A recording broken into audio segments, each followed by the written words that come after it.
Now that lunch is done, I don't know. I got to make sure I don't put anybody to sleep because I know how it is after we eat. Right? So first of all, Happy New Year 2017. Sorry, thank you very much. Happy We New were Year, here last month. We were in that new sheriff thing happening. The transition, which by the way, the transition is still going on. If any of you want to ever stop and see me at my office, just don't do it for a little while. Attack about an hour ago because I was really looking forward to today's program. I had a lieutenant from the state police with our narcotics team was going to come in today. And he called me an hour ago, literally 1 hour ago, and said, we're working on this big B&E case, we recovered a bunch of property, I can't come. Well, of all people I should know, you should have a contingency backup plan. I hate it when that happens. I didn't. I was in panic mode for 10 straight minutes. Whoa. What am I going to do? What topic am I going to do? Well, then I got a phone call from one of my deputies, and he's here today. Deputy Nick Hogan. And I'm going to let Nick talk and introduce himself here in a few minutes. But Nick's been with us for, I believe, 5 years. And Nick is part of our scent narcotics team. How many people have heard the word scent before? Okay, do you actually know what that means? Okay, if you spell out scent, it's spelled S-S-C-E-N-T. So the S, the first S is for state, the second S is for sheriffs, the C is for chiefs, the E is for enforcement, the N is narcotics, and the T is team. So it's a scent narcotics team. So it kind of has a neat acronym being scent, right? Oh, yeah. But you have the sheriffs, you have the chiefs, and the state police. All three work together as a team. So we work a variety of counties, and I'll let Nick get into that. But I thought this would be a good presentation for you because we have a lot of stuff going on in this county. All right, a lot of it. You probably see it on TV. A lot of people are naive enough to think that, that doesn't happen here. Well, I think after Nick talks for a few minutes and shares a few stories with you, and certainly answers any of your questions, you'll find out that methamphetamines are here.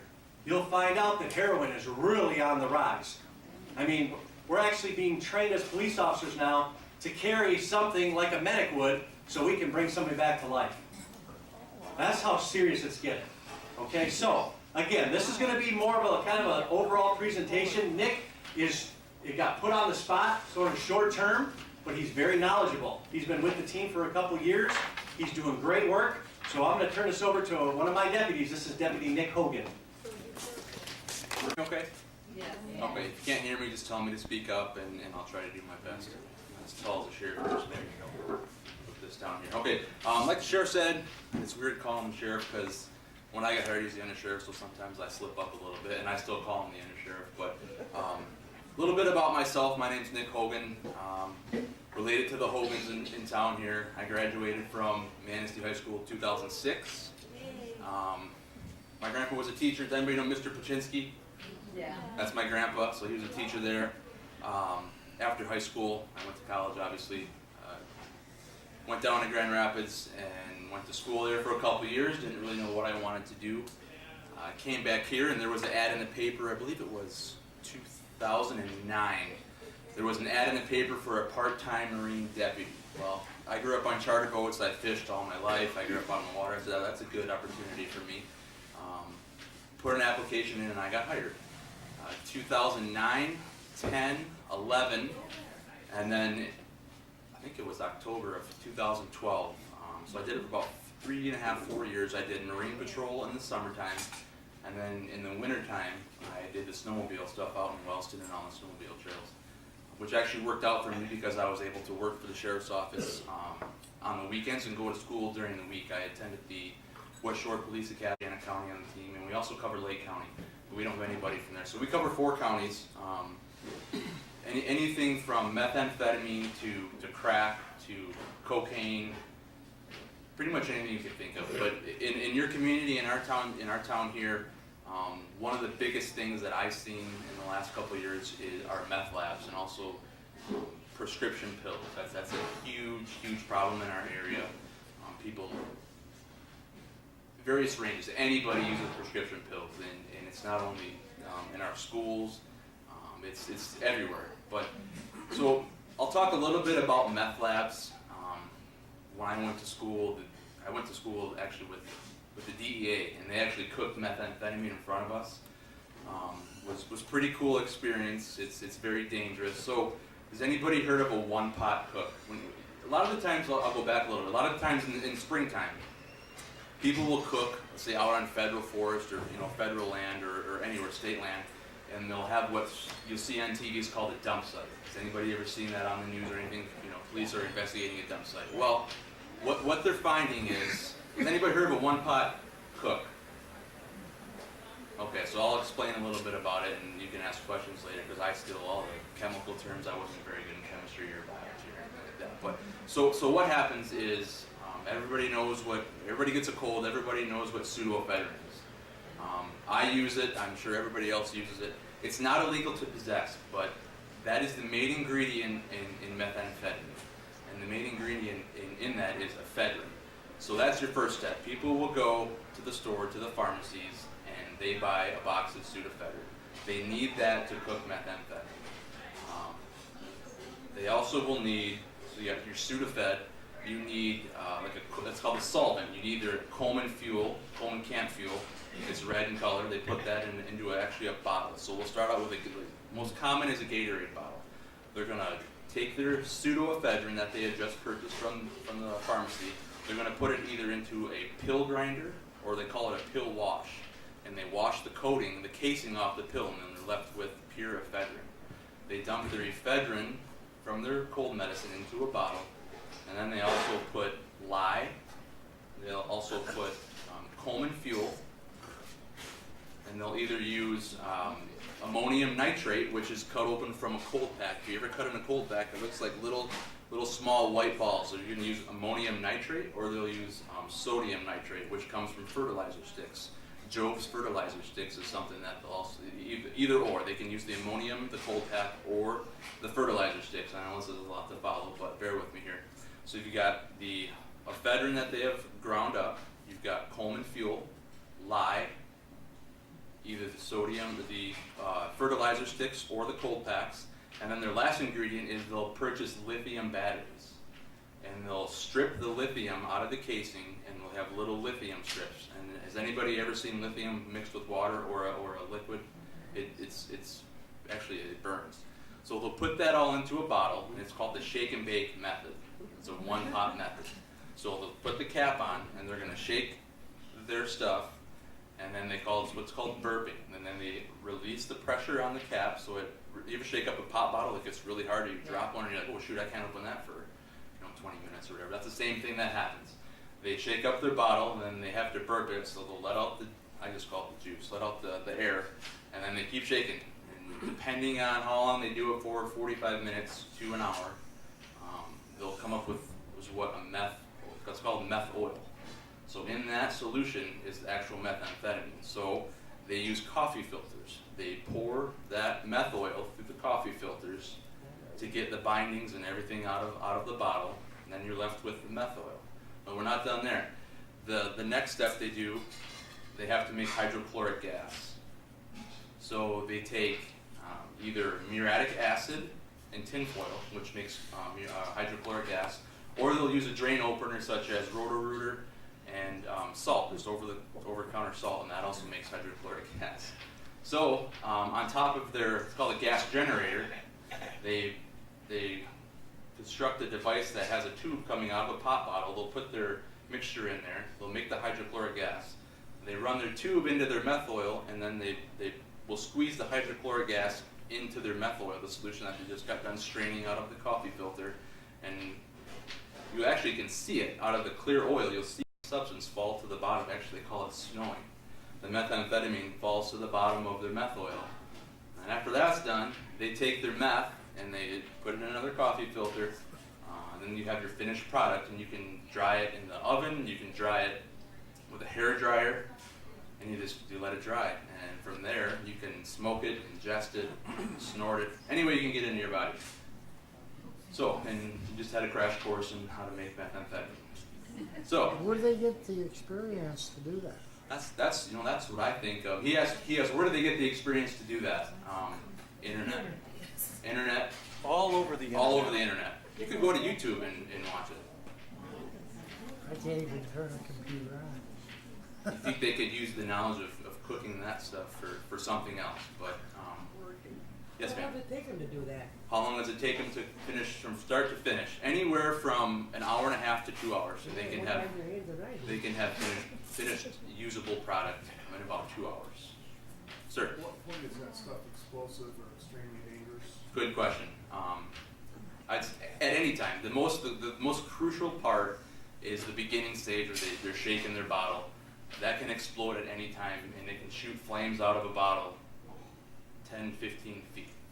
And anything that hits, I mean, it's pretty much like, I know I'm guilty of starting a fire with a little bit of gasoline, and anywhere that gasoline, I think of it like that. Anywhere that liquid hits out of that bottle, it's like gasoline, and it ignites it on fire. So, yes, sir. 3 questions. How much do you get? And then what's it worth? And how many hits would that be? Okay, his question was how much do you get, depending on, I'll answer one at a time.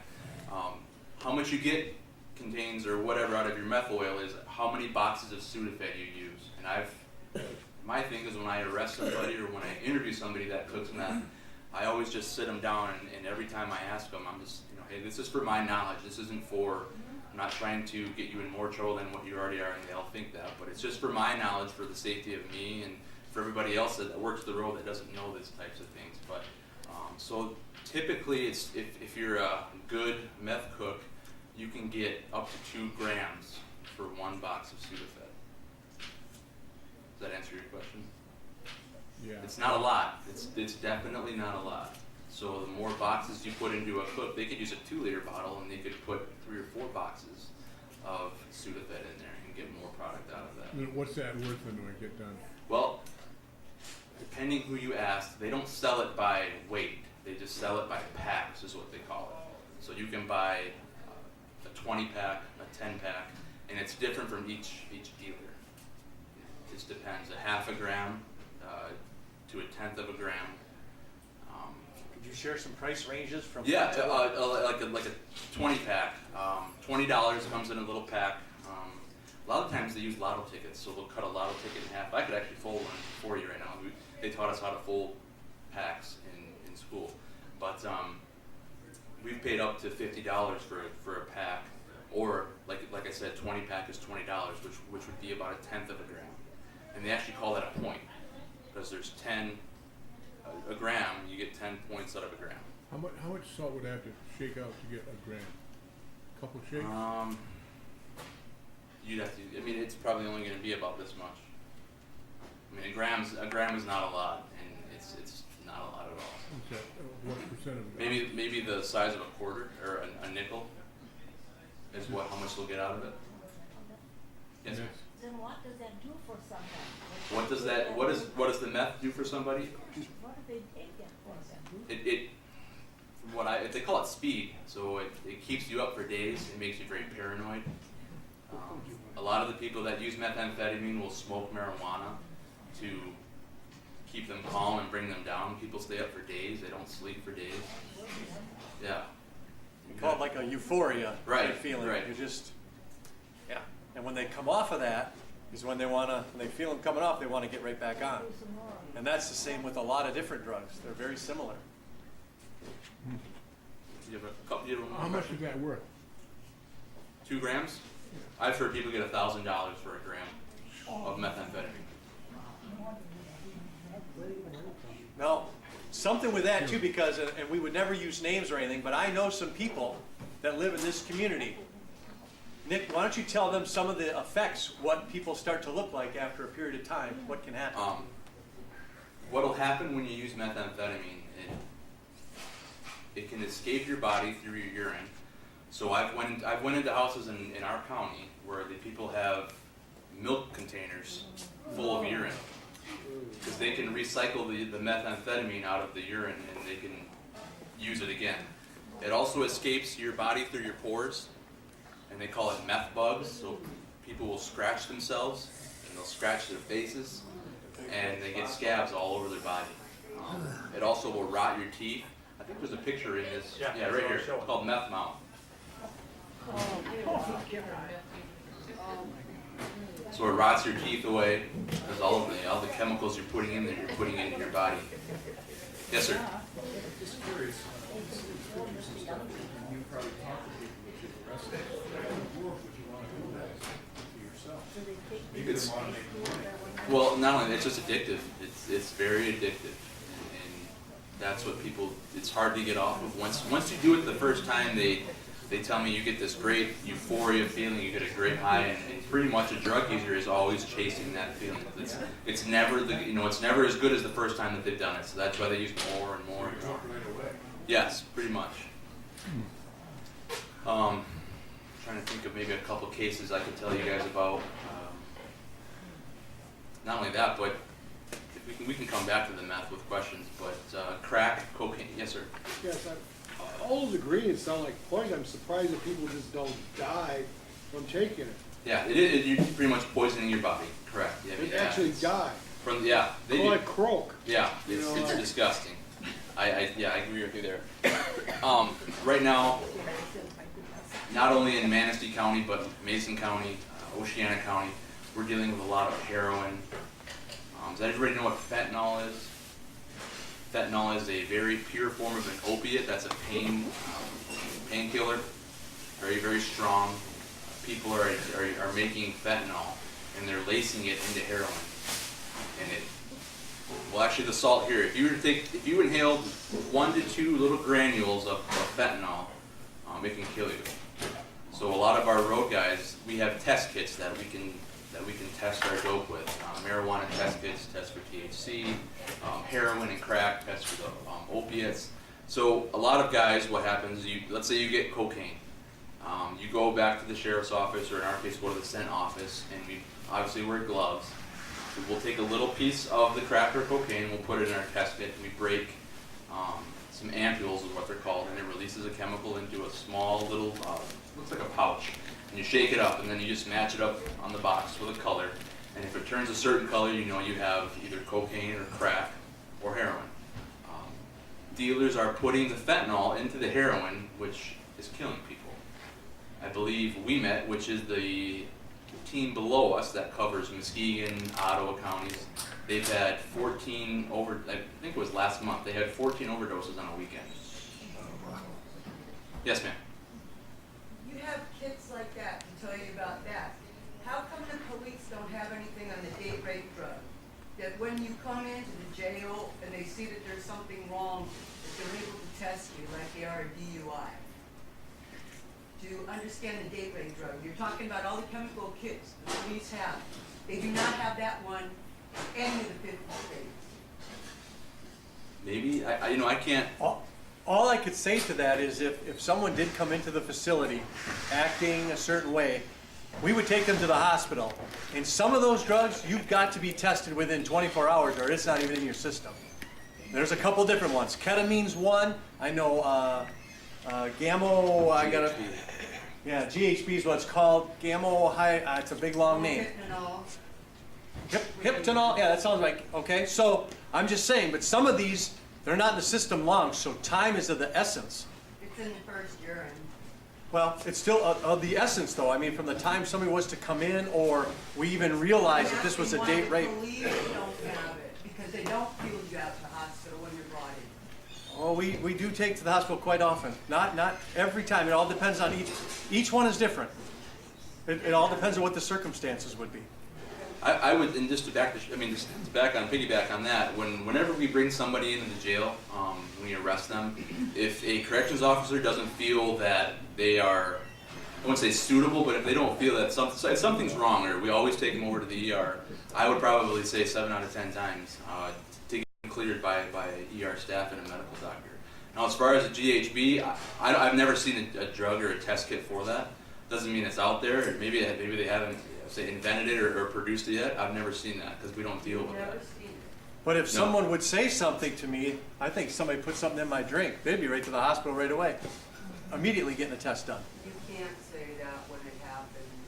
You're really out of it. There's no way. Okay. Okay? And Just so you're aware. but I get that. Maybe initially, but maybe after an hour or two. Not Again, if I you know don't know what it is. there is a If window. you're a virgin to it, you don't know what it is, you don't know what happened. You're right, it very well could be right. I'm not arguing with you. Okay. Just want to bring up another drug you're not bringing up, that they cook and they hand out, that's more illegal than what you're talking about right now, when it takes away a person's life. I agree wholeheartedly. That whole book I have has literally dozens and dozens and dozens of different chemicals and drugs. Okay. There's a lot of them. This one isn't like, you know, recreational or people that need to do it because they're hooked. This is something that's forced on us. Absolutely, I agree. And law enforcement should be more in tune with that. I won't disagree. All right. I guess I will open it up to any questions. I know I covered a lot, and I could probably stand up here for an hour and talk about what we do and how we do it. But does anybody have any questions? Yes, ma'am. My brother is a retired police officer from Army, Ohio. He was talking about the meth labs, and they call them on wheels or rolling labs, and they're doing it in the car. Yep. Because that way they can make their meth and nobody's gonna be at a house. How can they do that? Because it's like in a big Coke bottle or something? Her question was, was it your brother, you said? My brother. Her brother is a retired police officer from Ohio, and he spoke about rolling meth labs. Essentially what that is people taking, a 20-ounce pop bottle, you can put everything in there and ride around town and do it that way. It takes no time at all. There's other different types of meth labs. They call the red P, which is a red phosphorus. And the red phosphorus is on the end of a match tip. When you strike a match, that's what lights up. So they'll use that. Not in it is a completely different type of lab. And then also, so the red P and then the 1-pots. Yes, ma'am. John, do you have here locally that are on in that same group that you're in? Here, okay, yeah. Like I said before, we have myself from the county. We have city police officers. So there's two of us that work in this county. Yeah, and then Mason County has also a county deputy and a city of Ludington officer. And then Oceana County only has they just have a county deputy. So there's 5 detectives, which are are county and local city police officers and county sheriff's deputies. And then our supervisors, we have a lieutenant from the state police and a sergeant from the state police. So there's 7 of us. Yes, sir. Has anybody used these drugs that you're talking about, or the drugs that she was talking about, to incapacitate somebody to use them for human trafficking? I have not seen that here, but that doesn't mean it doesn't happen downstate or wherever. I've never seen it since I've been on the team. I've not seen it here. This one. No, I haven't. That question right here. Yes, ma'am. John, how many years have you known me? A lot. That many. I went and had a test at the hospital, and it came back with pot in my blood. Marijuana? Why? Believe it or not, and I'll let you talk on Yeah, this go ahead. as well. You could be by somebody who's smoking and actually inhale part of it, and it could show in your system. And marijuana can stay in your system for up to 30 days. Yeah. No. I'm looking at this going, they're nuts. Yeah. Because I don't smoke and I'm not usually around anybody. But were you else. ever around someone that? Not when that That you happened. felt- I okay. am now, Okay. not at my home. but- Okay. Because it would be such a minute amount, but it's still there. Also, people make edibles out of marijuana. Brownies, cookies, candies. They can do anything with the oil that they extract from the marijuana. So.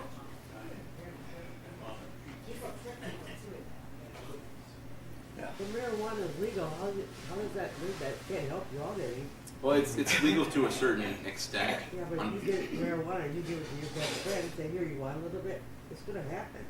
It does happen, and it's either, with our state, if you get a medical marijuana card, it's legal. And the law just changed in December of 2016. There's a whole bunch of changes that happened to it, but under federal law, it's still illegal. But the federal side of it, they don't. If you bust, if you get somebody with a little cigarette, the feds aren't going to come in and prosecute somebody for a marijuana cigarette. It's just how it is. So, but it does happen. People will give marijuana to other people who don't have cards, and that part of it is illegal. I can see that happening a lot. Yeah, it does. Any other questions? Again, Yes, yes, sir. There's a, for instance, let's say she was in a car accident and she would have killed somebody, and they would have checked that she had marijuana in her system, and she wasn't taking it, or she doesn't even know, could she be prosecuted because of some kind of? Well, pretty much what I tell people is I'm a robot for the court. I go out and I type up reports, I send them to the prosecutor. In the end, it's what the prosecutor believes he can prove to a jury of 12 people. I guess if you could prove that the marijuana affected the person driving, then I would say possibly. But we've had cases where, I think we just had one, where somebody, they did get convicted, I believe, and they didn't have anything in their system. But I would say it's just like drunk driving. It's the same charge. It's called the OUID, which is operating under the influence of But drugs. like in her case, she wasn't even part of it. She didn't even, Right. it was in her system Right. saying that she was, even though she wasn't. And what would happen? You would, how Yeah. do you protect yourself if it's in the environment or something? Right, like I said, that would be mostly up to the prosecutor unless you can think of. That's a tough one. It is. But Wouldn't you think you have so? pathologists, you have all those people who do the toxicologies, and that's their specialty, and that's where they can figure out and testify as experts, where we don't do that. I was thinking by the amount of it secondary, maybe they could tell that. Oh, I'm sure there are ways to figure out. Because when this all first started, everybody was getting arrested for operating under the influence of drugs if they had maybe a joint. Well, then people were kind of up in arms several years ago saying, well, wait a minute, I'm not intoxicated. I use the word intoxicated because that's like under the influence with drugs. And so then they even minimize that a little bit now, and now the cases are a little more streamlined. I mean, you just don't, if somebody said I smoked a joint, I got to give them a bunch of sobriety tests and come up with more probable cause before I place them under arrest. So, again, it's just one of those things. Drugs are nasty, and they're around here, folks. They're here. And that's why I wanted him to be here. He just touched on many of the cases. And that team travels. It'll be Manistee County one day, maybe 2 days. It might be in Oceana County. But they move together, and they work the bigger cases. They do small people to get to the bigger people. It's just how it works. Like me, I don't do drugs, but I had it in my system. Is there a level when they do that blood test, or? I know there's, and I'm trying to think of what the term is. There's a medical term. I haven't sent any blood. What happens was when you get arrested for a drunk driving or a drug driver, I call it drug driving. Tip my tongue. Typically, what we do is we will take your blood and we send it into the state police lab, and they will test it for the alcohol and how many milliliters are in your system, and also with the drugs they can test. I forget what the actual term. I haven't got a report back in 2 years, but I haven't been on the road in 2 years. Nanograms, I think, is what it is. They test how many nanograms are in your blood. And if you had 0.000001, any reasonable person, and I say reasonable, reasonable person could say that probably would not affect your driving. But I think it's a 0.02 or higher, then I think that's the number. But then above that point, it would affect your driving. So I guess that kind of answers your question too. Maybe I missed it, but I was just curious. You mentioned the scent office. I was wondering, is it at the sheriff's department where we took our tour, or do you have travel with the different departments? All I can tell you is that we have an office. They do, and it's in a different location, and for safety reasons, they don't disclose Oh, where that is. Yeah, nothing. No offense to anybody. No, we don't tell anybody where our office is, just because we don't have marked cars, and we park all of our cars outside of this place, and people find out. I mean, yeah, people find out. They go by, and sometimes you'll see them taking pictures of our cars just because. Yes, ma'am. How do you get your tips? You have undercover people working? Well, a lot of the times, that's a good question. She wants to know how we get our tips. A lot of the times, they'll call into central dispatch, and then dispatch will call me, or calls it? anybody, Yeah, I get it, anonymous, that's for sure. anonymous. Actually, what's the tips that you get through? They call into the state, and then the state distributes them per county. You just gave me one a little while ago. Yeah, well, we got a couple different ones. I forget what service that is. But if you ever have a tip, if you ever have any suspicions or anything, you can call the sheriff's office, or you can call central dispatch and let them know, and they can get a hold of me. And we'd be more than happy to come out and check it and investigate it. But a lot of the times, I'll just give a quick example. If someone were to get stopped with marijuana, I'm just using marijuana because that's the most simple drug. Marijuana. You get pulled over, you have, say, a small amount, and you don't want to get arrested. We can ask you, hey, would you like to be an informant for the scent team? And we'll help, we could potentially help you out with your charges. Okay, yes, they'll take an undercover officer such as myself. I don't do undercover work in Manistee because I work here full time. Yeah, not everybody knows me, but no. So we'll get somebody else to come up from one of the other counties, and we'll meet up with a confidential informant. We'll talk with them, speak with them. They will contact people for us, and they'll get one of our guys, and we call it getting in clean. So if we get a clean, if I can buy it from the drug dealer direct, that's called getting in clean. And a dirty deal is if we have to take the CI with us to get into the drug dealer. After that time, we'll just go to one-on-one. We'll contact the dealer direct, and we'll try to buy whatever we can. But like the sheriff said, we just try to go small and then work up, and that's how we do it. Yes, sir. Many years ago, I worked for the county probation parole. We called it marijuana, wacky tobacco. Have you heard that term? Yeah. Tell us what that means. That's just another term for marijuana to me. That's what I thought it meant. Well, where it was to me is the guys who get caught for doing really stupid things, beyond reasonably stupid. The deputy or somebody pulls them over, and lo and behold, see in the cup and they're pilots for marijuana. And I would explain to them, I said, you've been using marijuana, you got caught for doing something stupid called wacky tobacco, or it makes you stupid and overconfident. Yeah, it's wacky tobacco to me is just another term for marijuana because you smoke it and you get wacky. Stupid. Yeah, You get stupid. Right.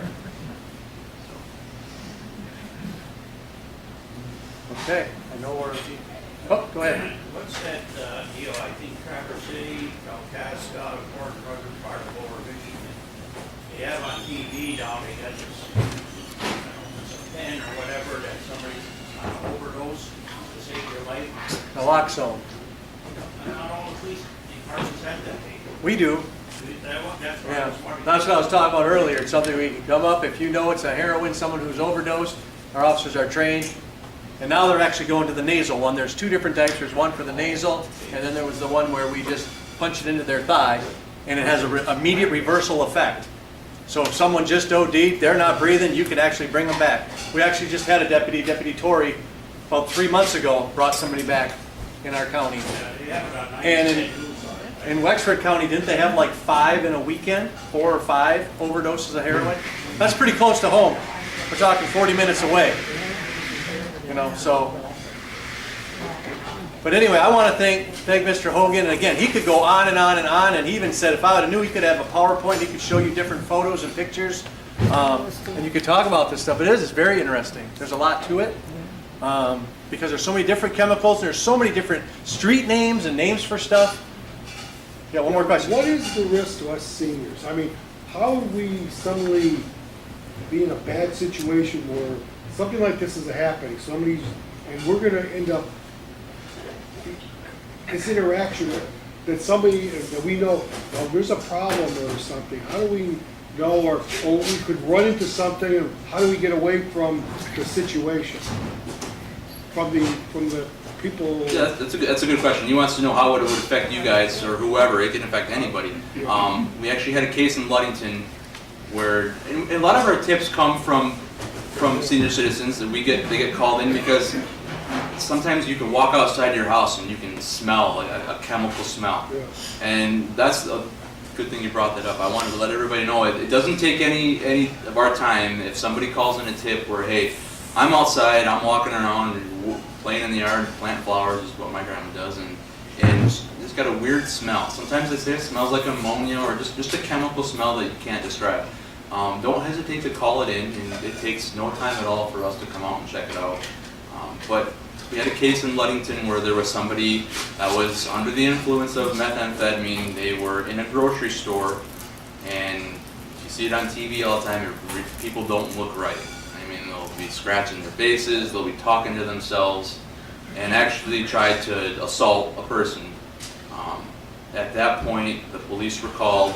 The gentleman was taken into custody, and at that point, if you see something, don't hesitate to call it or ask somebody, hey, can I use a phone? Can I call somebody? Have the police come here and check this out.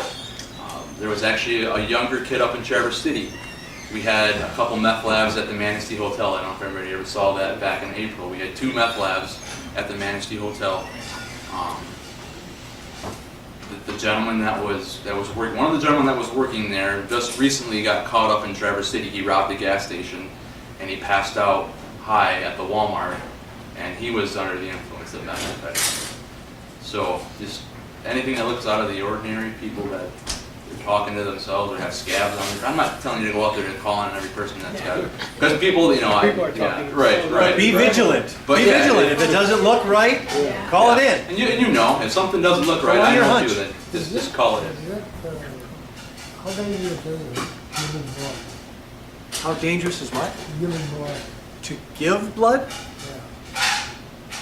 Not really dangerous at all. Why? Like if I was to go and give blood, which I do every couple months, Yeah, right. no, they take every precaution. I'm very comfortable with how they give blood, how they take it. It's pretty safe. And it's for a good cause too. Well, You're saving a life. Well, I don't never. Oh, every now and then I think they might have an issue of some type, just with anything. I mean, we're human, there's error, there's things that happen. I think I got bit. I get lungs. Oh, so they didn't allow you to give. Right. Right. Well, if you traveled across to a different country, they don't let you give blood. There's all kinds of different questionnaires you have to answer first. And if you pass all that, then they will allow you. But if there's certain ways you answer questions, then they wouldn't let you. Yeah. Well, how about a round of applause for Deputy Holden? And again, if you think of something else, you can call us anytime, because if we don't know the answer, we certainly can find it. He works with a team that deals with all this stuff all the time. So thank you very much, everybody. Appreciate it. Thank you. All right. Thank you.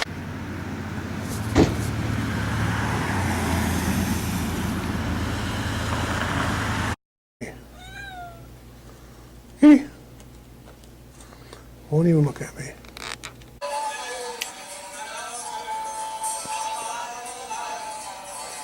This is Bubby trying to get a sun nap. Loves laying in the sun. His hair gets so hot. Oh, open his eyes. He's listening to country music jam that I copied, recorded. Bubby. The white hairs coming out of his ear.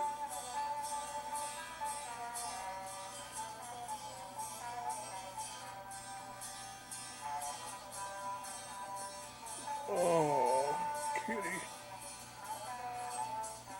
So tiring.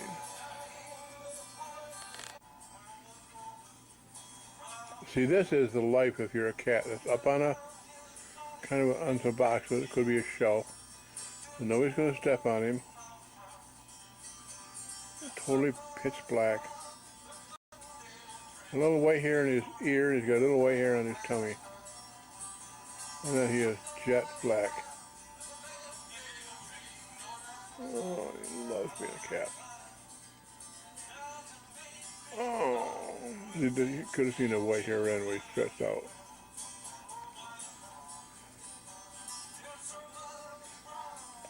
Few things better than being a cat, huh, pal?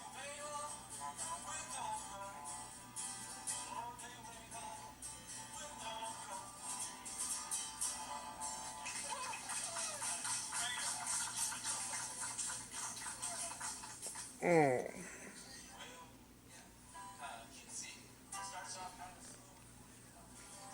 No.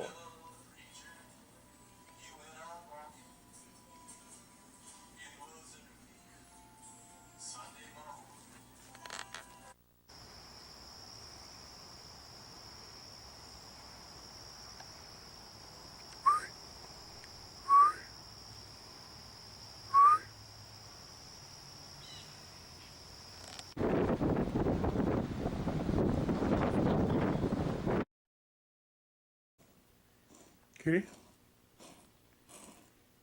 He gets doing it. He's got something in his throat or something. Kitty? It's about 8 o'clock or so. Night. Black cat's been sleeping. I had to move him because he was facing away from the light. Hey.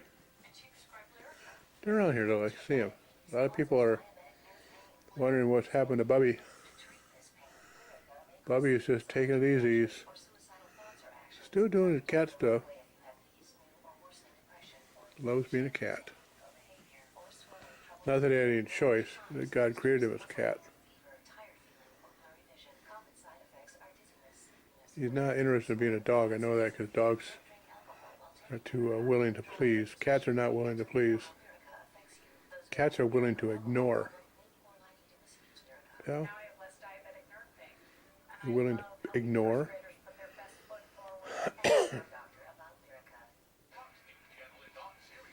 So he's not real happy with me talking to him.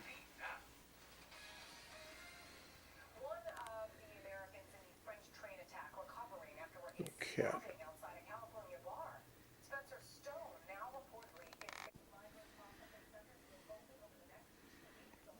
This is Honey Cat. It's Nate's cat.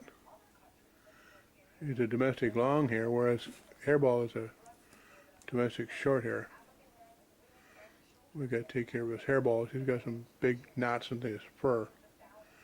Very long fur. Very warm, very affectionate kitty.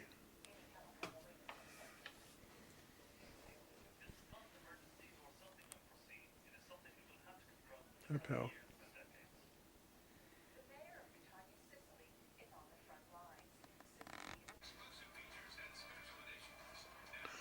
Honey Cat moved from we're dark. Right now she's leaving.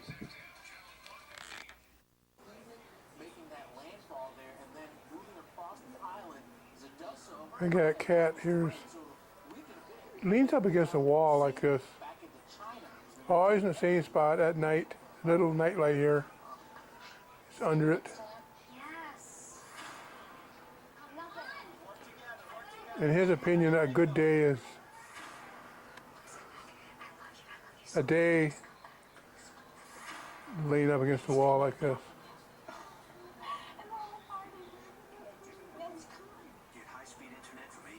It's really hot today.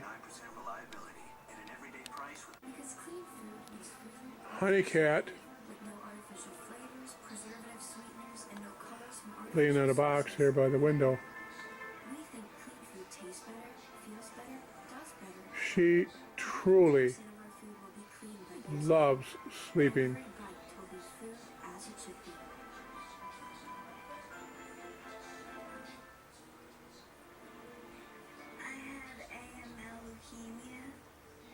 If cats were to go to heaven, this would be where they'd want to end up. Family that treats them good, feeds them, cleans the litter box, and lets them sleep all day. Cancer was the last thing.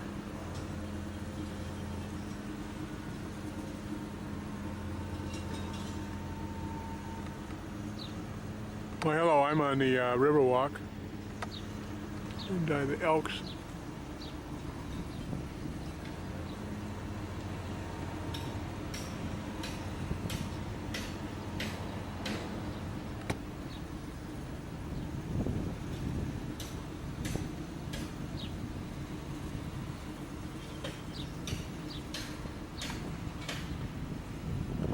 You see the guy with the white pole?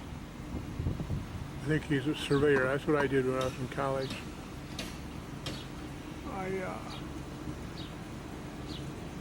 I was a rodman.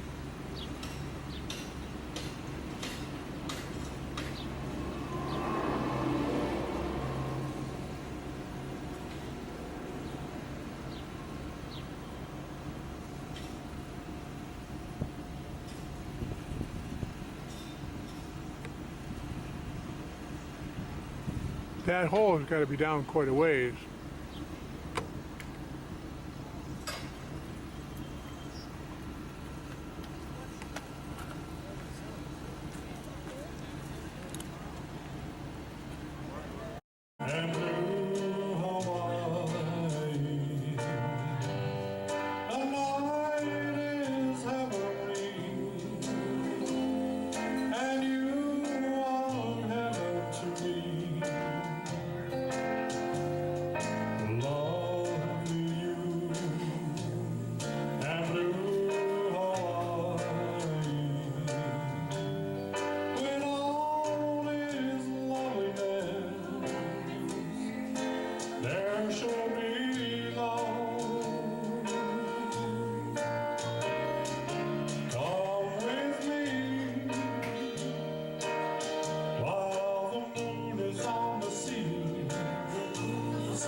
We like to be heroes, but all we do here is march. March. And they don't give the Purple Heart for a fallen arm. I got those 1, 2, 3, 4 occupation GI blues. From my GI head to the heels of my GI shoes. And they don't go stateside soon. I'm gonna blow my fuse.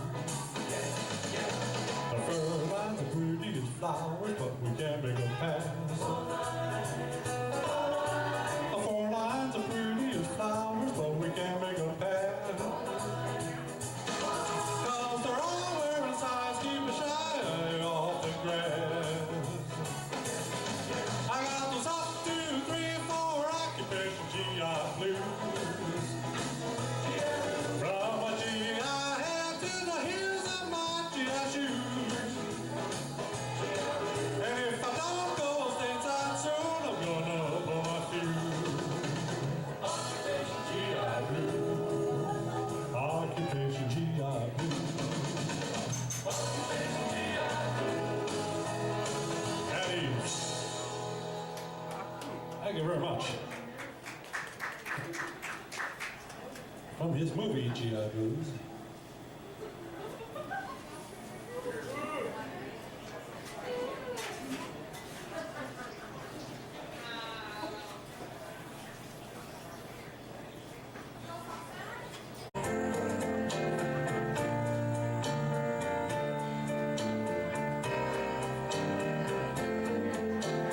Fame and fortune, they're only passive things.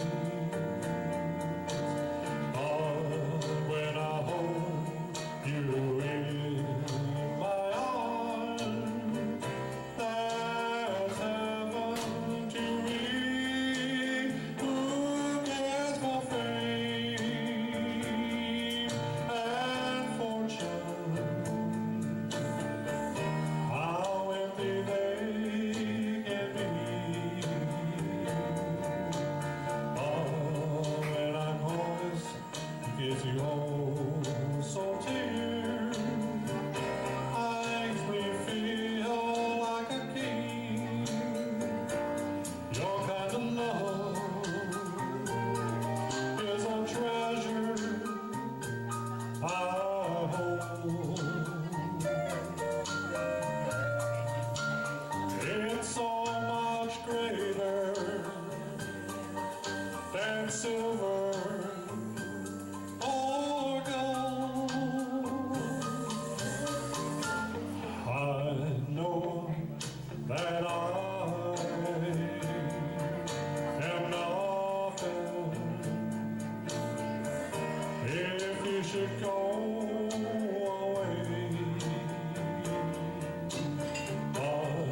To know that you love me brings fame and fortune my way. To know that you love me brings fame and fortune my way.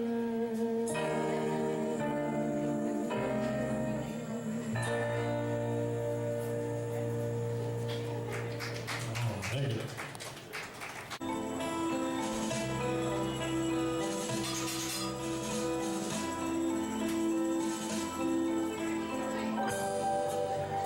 For 7 lonely days and a dozen towns ago, I reached out one night and you were gone. I don't know why you're wrong, what you're running to and from. All I know is I want to bring you home. Walking in the rain, tumbling for a ride on this lonely Kentucky back road. I loved you much too long, my love's too strong to let you go. Never knowing what went wrong. Kentucky rain keeps pouring down, and up ahead's another town that I go walking through. With the rain in my shoes, searching for you. In the cold Kentucky rain, in the cold Kentucky rain.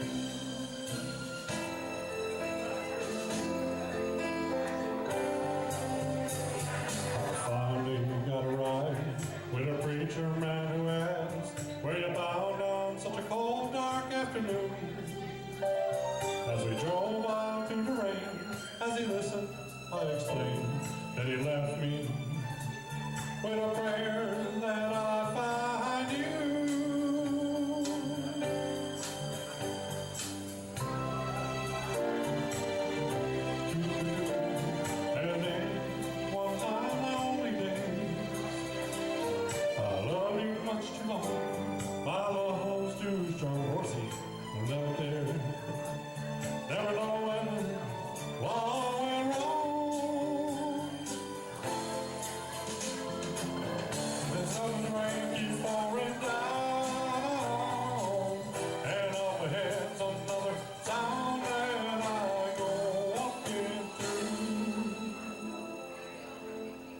with the rain in my shoe.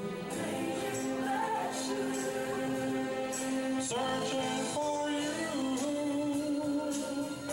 the cold Kentucky rain, in the cold Kentucky rain, yeah, yeah, yeah, in the cold Kentucky rain, oh, in the cold Kentucky rain, in the cold Kentucky rain, in the cold Kentucky rain.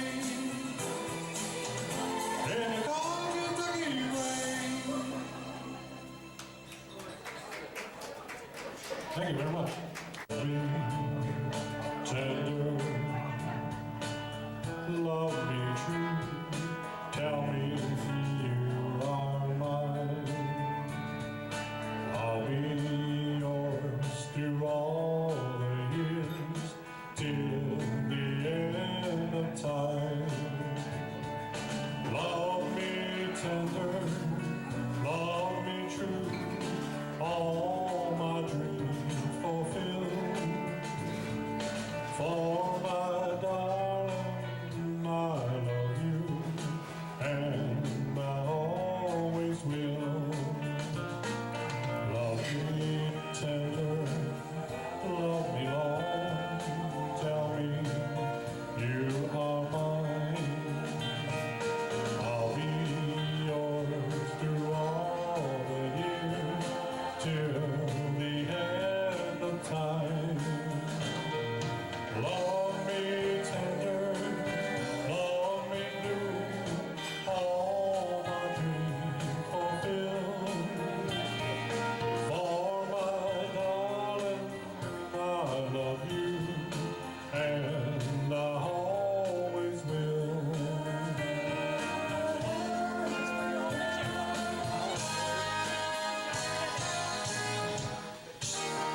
I was waiting for you.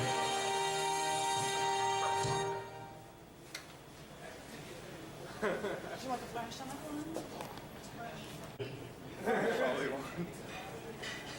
Oh, you're a pretty tall guy. Standing still. You're welcome. One more. He wanted one for free.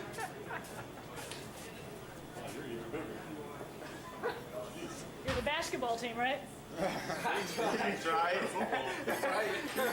He's out. I'm just saying to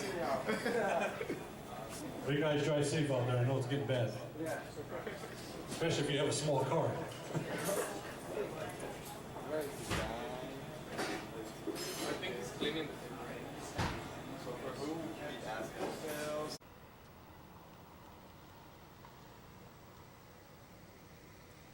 I'm looking at the full moon here on a Friday night. Tomorrow night we're going to have a blood moon, but just in case I've got overcast skies, I thought I'd come out and do a little moon tonight to get a feel for what's going to be. Notice that the moon will, since I'm looking east, it's going to go up into the camera view. I have this thing set on manual focus, infinity. It's a Sony camera, 4 or 5 years old.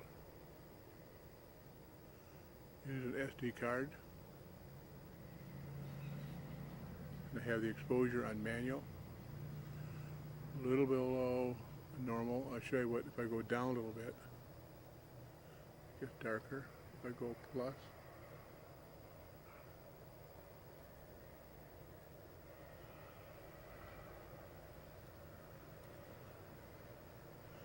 you can see the big glasses at about, black sunglasses at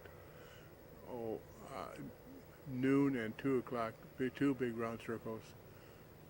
And then there's a nose, and it comes down with a mouth. But then for me it flips back and forth. Now see, it just flipped, which I call Elvis Presley.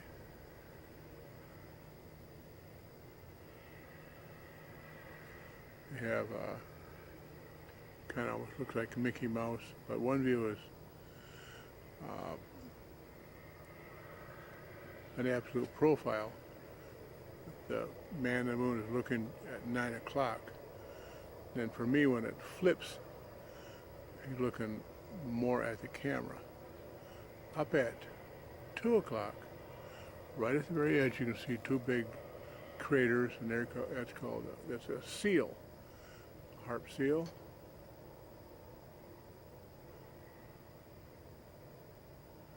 You got to realize that the moon is all really black. But this is just like looking at something like a real jet black car. The sunshine, you can see it. But as light goes down, you can't see it anymore.